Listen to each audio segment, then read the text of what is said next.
ठाणे महापालिका हद्दीमध्ये 8.24 किलोमीटर अंतरावरील झाडे कापण्याची कार्यवाही करण्यात येणार आहे. मात्र ही तोडलेली झाडं कोलशेत येथे लावण्याचे आदेश देण्यात आले होते. मात्र हे आदेश धाब्यावरती बसवून जिओ टॅगिंगशिवाय सुमारे 300 झाडांची कत्तल करण्यात आल्याचा आरोप राष्ट्रवादी काँग्रेस शरदचंद्र पवार पक्षाचे जिल्हाध्यक्ष मनोज प्रधान यांच्या नेतृत्वाखाली वृक्षारोपण आंदोलनादरम्यान करण्यात आला आहे. आनंदनगर ते साकेत उड्डाण पूल बांधण्यात येणार आहे. या पुलाच्या बांधकामासाठी सुमारे 1847 झाडांची कत्तल करण्यात येणार आहे. त्यापैकी जिओ टॅगिंगशिवाय 300 झाडं कापून त्यांची पुनर्लागवड करण्यात आलेली नाही. त्या निषेधार्थ ज्या ठिकाणी झाडं कापण्यात आलेली आहेत त्या सर्व्हिस रोड परिसरातच वृक्षारोपण करून राष्ट्रवादी काँग्रेस शरदचंद्र पवार पक्षाने आंदोलन केले आहे. यावेळी आंदोलकांनी झाडं वाचवण्यासंदर्भामध्ये हातात फलक देखील घेतलेले होते.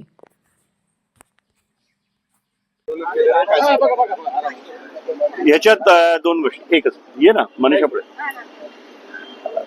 मी ही जागा का निवडली त्याचं दोन कारण आहेत. तुम्ही सांगितलं जिथे झाडं तोडली तिथेच आम्ही झाडं लावली.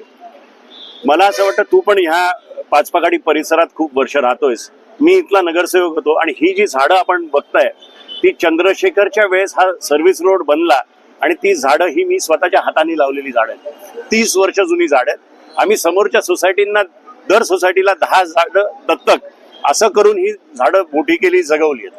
आज मुद्दामून अतिशय वाईट वाटतंय की ही झाडं यांचा कत्ल होतोय. आम्ही डेव्हलपमेंटच्या विरोधात अजिबात नाही. आनंदनगर ते साकेत हा रस्ता बनतोय. माझं म्हणणं फार स्पष्ट आहे की ठाण्याचं ग्रीन कव्हर गेले 3-4 महिने 6 महिन्यात कमी होत चाललंय. मेंटल हॉस्पिटलमध्ये 1400 झाडं तोडायची परवानगी न देताही तोडली गेली. मॉडेलामध्ये झाडं तोडली गेली. रेमंड मध्ये तुम्ही जा, रोज झाडं तोडली जात आहेत. ओबराय मध्ये जा, रोज झाडं तोडली जात आहेत. आज ही एक ग्रीन बेल्ट होता, तिथेही झाडे तोडली जात आहेत. जेव्हा यांना झाडाचं काम दिलेलं त्याला जिओ टॅगिंग करायचं होतं, त्याला नंबरिंग करायचं होतं आणि ही ट्रान्सप्लांट करायची होती. इकडनं उचलून कोलशेतला जाऊन ती रिप्लांट करायची होती. पण आमच्याकडे व्हिडिओ एव्हिडन्स आहे. रोज रात्री 3-2 अशा रात्रीच्या वेळेस ते कापतायत. जर तुम्ही खालती बघितलं तर मुळाच्या वरतून ते झाडं तोडलेली आहेत, कापली आहेत आणि वरतून माती टाकलेली आहे. तर अशा पद्धतीने जर काम होणार असेल तर आम्ही राष्ट्रवादी काँग्रेसवाले रस्त्यावर उतरू, जसं आज उतरलोय. माझं स्पष्ट म्हणणं आहे की ठाणे महानगरपालिकेचे अधिकारी याच्यात सामील आहेत आणि एक 12 कोटीचं कॉन्ट्रॅक्ट हे झाडं तोडण्यासाठी दिलंय.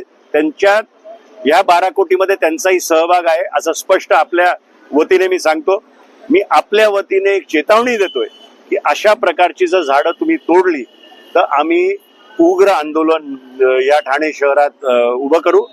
किंबहुना आम्ही एक PIL दाखल करायच्या फिराकीत आहोत. दुसरं तुम्हाला मी सांगतो की सगळ्या वृत्तपत्रांमध्ये आलेलं आहे की 305 AQI ह्या आठवड्यात या ठाण्याचा होता. काल मी बघितलं 245 होता. म्हणजे हळूहळू हे ठाणे शहर दिल्लीच्या वतीच्या दिशेने चाललंय. म्हणजे 10-15 वर्षात तर इथे ग्रीन कव्हर उरणारच नाही. तर कोणाला काहीतरी करायला पाहिजे. राष्ट्रवादी काँग्रेसने पहिलं पाऊल उचललेलं आहे आणि आम्हाला एक संधी घ्यायची होती ही दाखवायला ठाणेकरांना की उघड्या डोळ्याने तुम्ही पण बघू नका, तुम्ही पण रस्त्यावर उतरा आणि आंदोलनात सहभागी व्हा. ही जी कत्तल चालू आहे या संदर्भात काही आणखीन माहिती आमचे पदाधिकारी सौरभ वर्तक आपल्याला देतील.